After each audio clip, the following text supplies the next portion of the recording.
is amazing. The world would be peaceful if everyone owned a Hellcat. I absolutely love this car to death.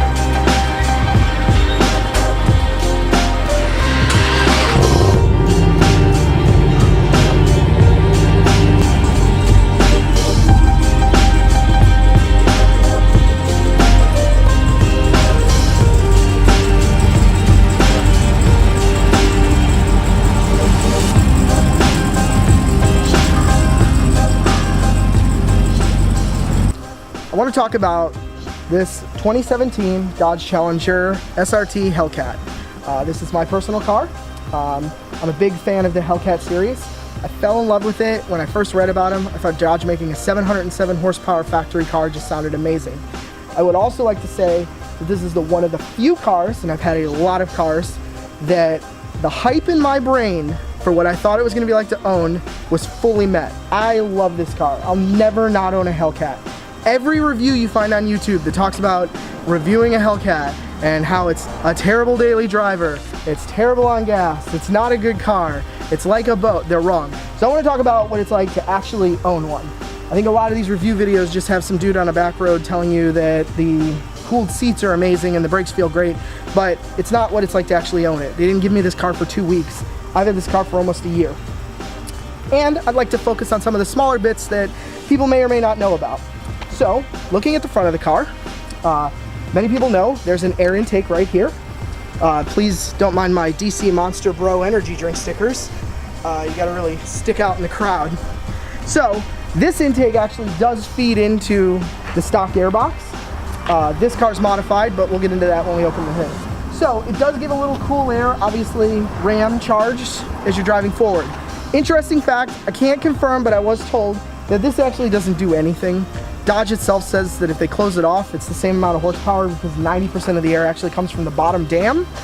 Also, you get a little bit of air across the top. It's more of an extractor, but those are the two big points where you're getting air. This doesn't do that much. Other little known fact is this side of the vehicle also has a hole in it, but it's capped off. However, you can just knock out the hole and get additional airflow into your engine bay. So not a lot of people know that. You can just open that up. I'm a big fan of classic muscle car looking cars. You know, when they brought back this whole thing where every vintage muscle car was remade, I think this one looks great. So another cool thing is all of these vents are functional. These two are extracting hot air out of the engine bay. The front one is pushing cold air in on top of the supercharger. Kind of reminds me of the old 2.5 RS Subaru where you had a hood scoop in the middle and you got these two little extractors. However, on the Subaru version, when it came from the factory, these were closed off, as you can see, and this was closed off too. So there actually was no function unless you took them off. And I'm sorry, I don't mean to go into a whole nother car while we're talking about this car. Let's take a look at the side of the vehicle. So, this one's fitted with the Brass Monkey wheels. This was a factory upgrade. I love the way these wheels look. I'd never change them. Matter of fact, when I was shopping, it was one of the things on the checklist I really wanted, is I wanted to be able to have these wheels. I just think they really look great on this car. Obviously, big Brembo brakes, slotted rotors. If you need specs and everything, go look online. There's probably some dude getting paid more than me that can tell you all that. Going around the back, she got a big old butt. I think she's got a cool little spoiler. The exhaust sounds amazing on this car. Probably one of the best factory exhausts I've ever heard coming out of a factory car. When I picked this car up, it was pre-owned. I genuinely thought the previous owner had cut out some cats or put in a mid-pipe or even did a muffler delete. And because when they started it up, it actually shook the glass at the dealership. So I really thought, but we've had it up on the lift and it is completely stock. Alright, so this is the engine bay. Sorry it's dirty. Again, I'm trying to keep these light and real. I'm not trying to polish everything. Amazing engine. I do love some things that I wanted to point out. I do love that the orange, they did this like old muscle car orange, you know, the old blocks used to do that. Not much is done to this car. This particular year, the ECU is encrypted, so it's very tough to do bigger things without replacing the whole ECU, and I haven't made that decision yet just because I do have a working warranty. And at no point have I had it and I've been like, I wish I had more power. I've just been happy with it. So that's where I'm at. We do have a JLT intake. I love this intake. I did have a leg maker intake. It was full carbon fiber. I thought it looked really cool. The problem is we're in Florida and it's super hot because the leg maker doesn't have a box where you can see the JLT actually has its own box that seals up on the hood. The leg maker was just kind of a cover that went over, but it just sat in here, and my IATs were insane. So I got really worried because I had it during winter and I could see as it was getting warmer, it was going to be a problem. So I went to the JLT because I liked it in a box. I like that it seals up here. It has this little plexiglass here to stop the rain from coming right on the filter media. And it also, it's hard to see, but there's a pipe that connects your airbox to the intake we talked about before. Some people said that when this car is at full boost, the crank pressure is higher than it should be, and you'll see more power with this on. It was like $60. It was a risk worth taking. I haven't had any problems with it. I didn't have any problems before, so who knows, but I thought it looked cool. I also have the JLT oil catch can. They make two that you need for the car. They make a lot of versions of it. There's one for the passenger side, one for the driver's side. My understanding is the passenger side is the one that gets the most oil, so I just did that one. I will say that every 1,000 miles that thing is almost full. So I would highly recommend for anyone that has a Hellcat to get one of these. Super easy to install. Probably one of the easiest ever. I love this huge giant engine bay, just reminiscent of old cars. It's got these things to hold your Bud Lights. You put your Bud Light right there, you get a couple of your buddy, screaming racial epithets at the neighbors. You know, just to show you real quick, so these just kind of pull out of here, and you've got access to some of the stuff that's in here, you know, the headlights, this horn, you know, all the stuff to make power. And it goes right back in. So, that's that. Like I said, functional vents. So this is the opening for the main hood scoop. This is the heat extractor. This is open. That one's just closed, obviously, so you don't just get water. You have the factory air box. That would be open too. So this car has been on for, I don't know, 2 minutes, and boy is it hot. So Root style supercharger. I don't know if that's true. I think it's true. If you want technical details, go find someone else's video. Specs. Now we're in the inside. Again, 2017 Dodge Challenger SRT Hellcat, or Hellcat SRT. It's one of those ways, it doesn't matter. I just want to talk a little bit about some of the things I like in this car, some of the things I've done. I don't want to go too deep. There's 1,000 videos that will explain everything this car does. I'm trying to keep it a little more regular car guy-ish, if you will. We're just going to keep it light and polite. So, I haven't done much inside this car, honestly, except for I do have a custom steering wheel. I had this made for the car. Unfortunately, and unusual, there's not a lot of aftermarket parts for the inside. Whereas a lot of companies make carbon fiber trim and, you know, these parts, different gauges, etc. There oddly isn't that much for it, but I'll assume it's because the market is 60-year-old men that don't do anything to their cars. So I did have a custom wheel made. It is flat bottom, flat top. It's got this little red stripe, so you know when I'm doing my dirt track racing, I know where my wheel's at. Perforated leather, carbon fiber. It looks pretty cool. I think it's just a little different. I think it costs a stupid amount of money for what it is, but again, I was just trying to look a little different. One of the things I love is the gauge pack on this car. It's got this little center screen with a lot of information. There's like AFR gauges. There's so many things in there that you can put on here. The other thing I really like is you can turn the mileage off, so you don't have to stare at your used car just getting more mileage every day. You can just ignore it, and then when you start your car, you'll learn how many miles you have. Real bright red gauges. There is footwell lighting at night. It's white. I'm not a big fan of that. I think it should have been red, because they're obviously going with a red theme. The gauges are red. There's red accents. I don't know why they went with white. Probably an easy change, but not for me.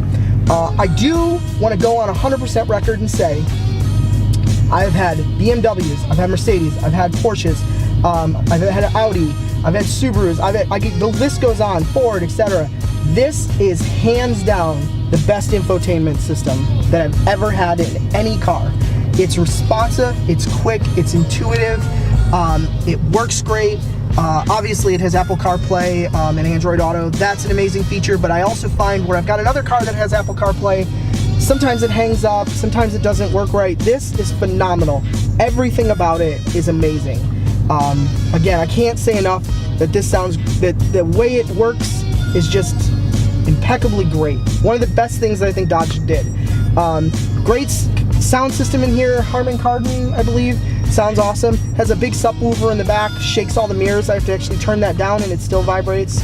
I think, if I'm being honest, the look isn't that great. I think it's a little bland in here and the materials aren't that great, but again, it's 707 horsepower. You're not in here for luxury.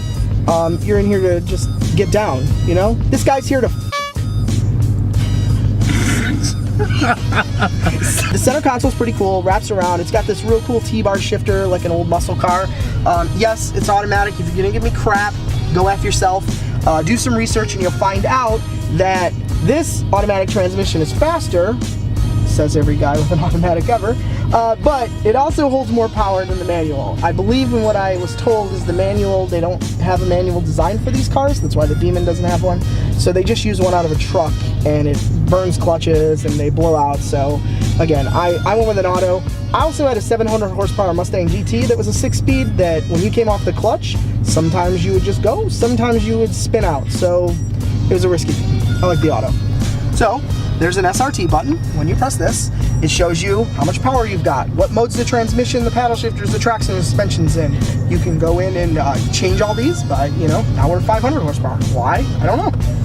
Now you can go to sport and you can turn off the paddle shifters. I don't know why, but you can. You can change the suspension. All this stuff is changeable. You can even build your own custom. So every time you're in here, then you can go into full track mode. Amazing. And then lastly, there's performance pages. It takes a bit to load. It takes a minute. Real world. So, under performance pages, it shows the car, which I always thought was kind of cool. But you've got some cool track timers. You've got, you know, reaction and all that stuff, braking. The other cool thing is how many gauges. It's got a lot of cool technology that I don't think people know that this car particularly has. Auto sensing headlights and high beams, automatic sensing rain wipers that adjust for speed. Like I said, the sound system in here is amazing. Heated and cooled seats. You know, all these apps, this is pretty cool. There's all these things you can do in here. You can set a lot of stuff to do, and I know most of these modern cars do this, but I'm just saying, for what this is, I don't think a lot of people give credit for all the technology it has. But it's an amazing car. Check out our Ocala video where you'll see me take this down the half mile at the Wanna Go Fast 2019 event. And still daily drive it. And I still daily drive it. Track-wise, I did run this thing 3 times at the half-mile event, and on the 3rd run, and they were almost back-to-back, so I've got to, you know, give a little bit of leeway there. It did get hot. I was starting to get a couple of errors of overheating and stuff, and some power reduction issues. But again, I was doing back-to-back half-mile top-speed runs, so what are you going to say about that? If I've got a heavy foot, I'm about 14 miles a gallon. If I'm just a relaxed week and I'm driving, I'm usually about 17 to 18.3, so it's not too bad. But again, I think if you're going to a dealership to buy a 707 horsepower car and you're worried about gas mileage, it makes sense to me. It's not really worried, it's more like what it's like, you know? Like, how often are you filling up a Hellcat? Oh, because yeah. I will be at the gas station once a week. If I'm heavy driving this car, I will be at the gas station once a week. So I think one of the other things that I don't ever understand is I see a lot of people on YouTube and Facebook post that this car is slow, it's a giant boat, and that they're in their Ford Fiesta with a Cobb off the shelf map and they're eating Hellcats. You're not. You're absolutely not. Anybody that's driven this car, and every person that I ever meet that has never driven a Hellcat, I hand them the keys because they've got to feel it, has gone, that's one of the fastest cars I've ever been in. Like, it's amazing. I think what you see on those videos that people don't take any credit is I don't think the average person drives around with the red key. And if you don't know what that means, the Hellcat comes with 2 keys. It comes with a black key, which limits the horsepower to 500, and then it comes with a red key, which gives you all the horsepower. I don't think the average person's driving around with that much horsepower. I could be wrong, but I think that's why you're seeing videos of dudes getting gapped. If I had $1 for every car that pulls up next to me trying to rev, and I just ignore it, and they take off, and I'm sure on Instagram they're like, just took this Hellcat to Gapplebee's. It's not true, all right? Sometimes I'm not trying to catch a felony charge for street racing. All right, it happened. Dennis Lopez, attorneys at law. Shout out to our favorite sponsor. Favorite sponsor. And I want to talk about one more thing. So this car, if you love to goof around and do stupid crap on the road, I mean on closed Mexican streets, this is the car for you. Man, this thing will lay 11s down the road everywhere. You could just tap that brake and tap that gas and you will just fill up any intersection with white smoke. This car will spin like a top, everything you could want to do. Look at that, the smile on my face. That's how much I love this car. Like, Dodge should make me the spokesman because I would sell these things. They're amazing. Every person should drive one of these at least once. I've never driven the Charger, so it could be better, but this is what I love. This two-door, big old mammoth girl with a lot of power. Yeah, boy. Hey, thanks for checking out the video. Remember, like, subscribe, comment below.